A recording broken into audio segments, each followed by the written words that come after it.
Odofo obidi hye so ayema hosepe se osomfo Apostle Dr. Anita Kotego mini we hia ewo Adom TV yumedie we Nkuranhyensem emre mi di kan daase se afie atwa mu nyina oni mitu anamontuo we enye wanka ma metra TV so wadawroma ena menya akwan di dwumadie we me daase ema afihyiapa esre wo nyame nkwa ne na ho de ne nhira ensuo sentongo so abribiara ene asema me de na mato ne din it's all about you. It's all about you. Baba obo nyina na ejina wo so. Eba na osikasem. Eba na wawade. Eba na wapomodne. Eba na empo wadesua. Eba na se obedi nkuguo so obedi nkonim ejina wo so. Ade na mekasa. Obi ni wa wokura wabrabo. A wo chinchim no se remote control. Wabrabo nyina so ene wadwene awowo. Ene usuba oda na adie.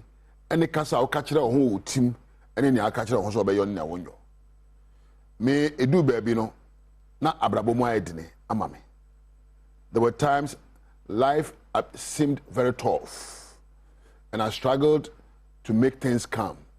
And maybe by na me pray asamanyansem no yi nie na nkoyie na maybe by asem nko na me nam me ni dofo bi sebe na fede adware me yie me hia kra me ntimi ne nkomo nanso ade ba ko bi sakra ma brabo me hia ma me bi e wa tipto gardens no e choba wa tipto ena na futu ode ma me ene se ahyase we die kofi ehu hia eti se wie no ahyase ye ka ahyase a ne awo hyehye on ahyase abrabo ahyase ne ne awo hyehye o se eno na be hia kakra na wie no wo de ayewie oka asemu no atomitim na mamitim ya me na kakra na na de na mehyehye ahyase de na mehyehye ahyase anapa ahyase enti abrabo aye ebu no so wan hyehye ni yi ahyase a wawie ye enwie peyo ejina wo so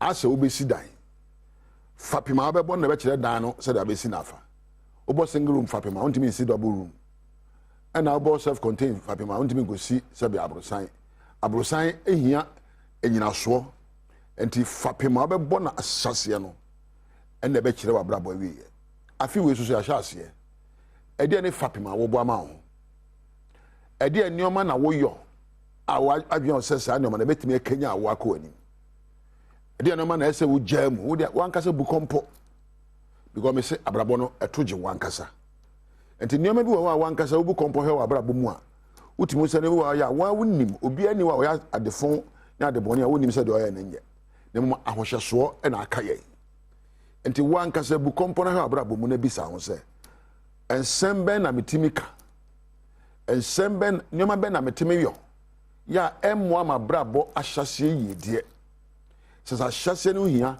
se de wiye no so hia no empanin bi se ahyase no hia ba me de me ni omonya adwene me ahyase no kura hia sesa ahyase no ye fapem ene da wutie mi ufa awade a ede na ade ahyem ufa apomudin a de na ade ahyem ufa adisua no nyonko famu a wadwuma wo yo de na ade hyem ene ye ahyase no no Nebo wa se utimi ye na so boka se we de e me fese mayo. Nebo wa se utimi kan ka se we de e me de se mitimi kan ye.